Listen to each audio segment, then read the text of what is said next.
Welcome to another edition of Mark's Inspiration. Good morning, and it looks like the sun is going to be out here today in Missouri, USA.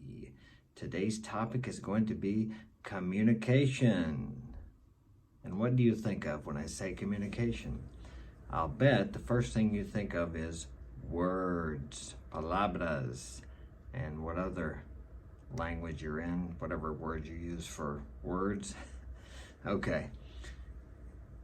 Communication is so much more than words, and that is where we run into problems with messaging and the social network or social media, social communication. Everything is lost.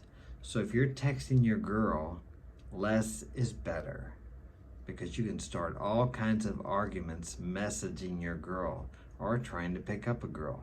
A man needs to be short and direct and to the point. Excuse me.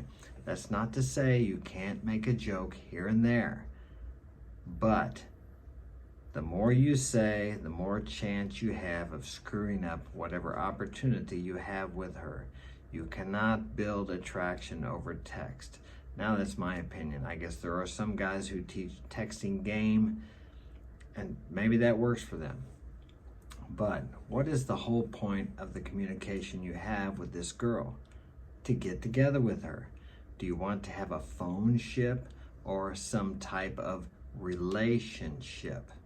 I think you want to have a relationship, which in my terms, what I'm saying is where you actually touch the person, you meet them, you look them in their eyes, you hear what they're saying, and then you move into more of an intimate relationship, which for a man usually involves being in bed with the girl, and we all know what it happens after that, or at least that's what you want to happen, probably.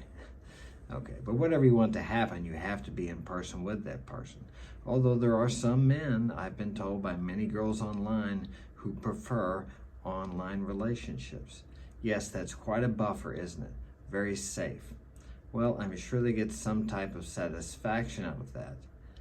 But it's not the same as being with someone. You're selling yourself short if you settle for an online relationship.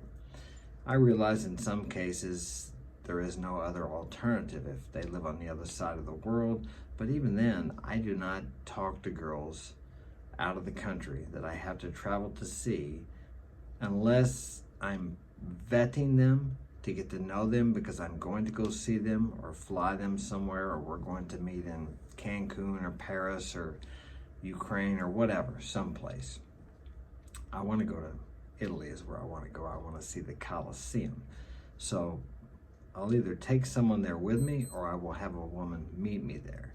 And first, of course, I will talk to her online if I meet her that way. And I will talk to her on cam. So when you start communicating by messages, if you're on some type of dating site, you need to move quickly to some other app where you can actually talk to them face to face. Because, as I said, the communicating by messaging leaves a lot to be desired. You cannot really get a feel for what that person is really like. I met this girl here. She lived up in Iowa, which is a state above my state, Missouri. Okay, I actually did talk to her on cam even, and she seemed pretty cool, good-looking girl. So I drove up there to meet her. It's about a 6-hour drive. I like driving up through Iowa, so that was fine. Although I did get lost, I didn't follow the GPS. I went by memory. Okay, so I drove an extra hour. Yes, you have to trust your GPS, but sometimes they're wrong. In this case, I was wrong and it was right. So I get up there, I go to the restaurant, she comes in, and as soon as she opened her mouth, I didn't like her. I didn't hate her, but I just didn't like her personality.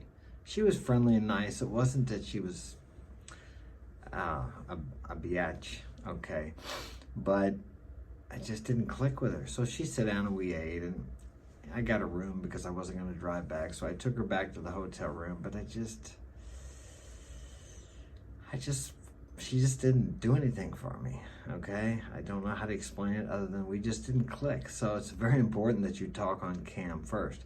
That's the only time that I ever talked to a girl on cam that I actually, when I met her, I didn't like her. So I probably should have talked to her a little bit longer. But because if she wasn't far away, I didn't have to fly to see her. I kind of let it slide a little bit. I didn't spend a lot of time talking to her. Apparently not enough time. So people can hide who they are by messaging. It's not even close. Another time I talked to a girl that was in a different country. Okay, and I got her on cam, and as soon as she got on cam, and she was fine too, hot. I did not like her personality. That was the last time I talked to her. I certainly wasn't going to meet her. But you don't want to drive or fly somewhere or drive somewhere like I did there and then meet them and find out that you don't click with them, you don't like them. And even when you talk to them on cam, as I said, I had that situation there, and when I met her, I had an okay time with her. It wasn't like she was terrible, but I wasn't into her. So very important you talk to them on cam. That's the only time it ever happened to me. Okay, and I've met a lot of girls, quite a few girls online or through the dating apps or through Messenger or something like that.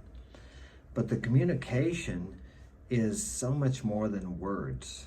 What do they say? Whoever the infamous they are, they say 85% of communication is not the words, not verbally done. It's by your body language, and there's probably other words for it, but it's your communication, your gestures, your body language, the tone of your voice, the aura that you present.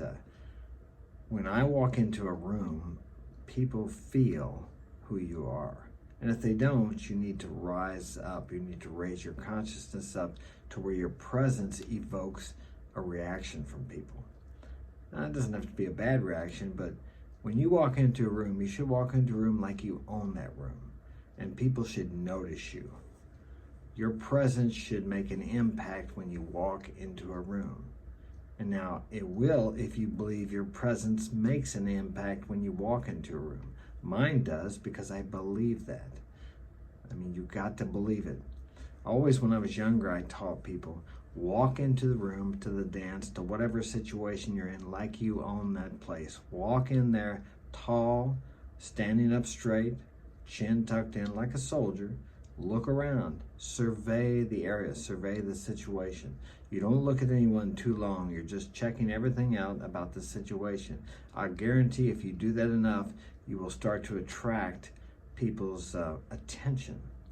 And if you're a man and you want to pick up girls and you don't want to have to chase them down or approach 100 of them, some guys do that. They like that. That works for them. I don't like that. When I go to a place, if there's girls available, I go in there like I own the place. And when I look around, I see who's looking at me. And as the night goes on, I'm always observing to see who's looking at me. Okay? And then I figure out which girls have been looking at me, who I have caught eye contact with more than once. And maybe they looked a little bit longer. They didn't immediately look away. Now they can immediately look away if you catch them looking at you more than once. They're interested. Okay? That tells you, what do they call those? IOIs, indicator of interest, that girl's interest in you. You can approach her. Now, if you approach girls like that, they're already interested in you. You got to pick up on these subtle cues, or they will come around where you're at more than once. They'll make themselves available, so you can say something to them. Now, I don't consider that a cold approach. Okay. I'm not really sure. I think what they mean by cold approach is walking up to a girl who has shown you no indicators of interest. I could be wrong there. I don't know all the terms and exactly what they are. I haven't studied that. I just know what works for me and what I have shown people works. So, but if you get these indicators of interest, then you can approach 3 to 5 girls, and the chances are good that you're going to get a hit on probably 2 of those girls, maybe 3, because they are interested. That is, if you open your mouth and you communicate boldly with strength, confidence, and power. Okay, that comes from who you are. Now, I know they also teach lines and different techniques. To me, none of that stuff is worth a damn unless it's coming from who you are. from the strength, from reality within you. Now, you may pick up a girl with that, but here's what's going to happen. I mean, if you want to get laid and that's all you want, that may be great, okay? To me, it's like, in the end, what do you got? Not that you want to fall in love with every girl, but what do you got? You went out and got laid. So what? I mean, I guess for a guy who never gets laid, that's a big deal. For me, it's not a big deal. I want a little something more than that. Now, when I was in my 20s, even in my 20s, I remember I was with this girl. She was a good-looking girl, but I took her out and we were in the car. That's what we did back then. We parked somewhere. Okay, and she just like took her clothes off and I had sex with her. It's like, how boring. There was no connection. There was nothing. There was no mystery. There was no, I mean, so for me, if I went out and just picked up a girl and had sex with her, I just as well go to a prostitute and pay her $50 and go get off. But for me, I could never be with a prostitute. I actually was with a couple. How do I say? I wasn't with them, but I went to a place where they were at and sat down and had drinks with them. I just can't, it doesn't excite me. I just can't get it up. I'll be honest with you. When I'm with, because once you pay for it, what's the point? There's no mystery. There's no challenge. There's nothing. And I have no problem getting it up, okay?